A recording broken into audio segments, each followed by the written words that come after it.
أعوذ بالله من الشيطان الرجيم.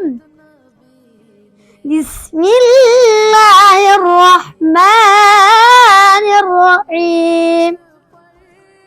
فلا صدق ولا صلى ولكن كذب وتولى ثم ذهب إلى أهله يتمطى أولى لك فأولى ثم أولى لك فأولى أيحسب الإنسان أن يترك سدى ألم يك نطفة من مني يمنى ثم كان علقة فخلق فسوى وجعل منه الزوجين الذكر والأنثى أليس ذلك بقادر على أن يحيي الموتى صدق الله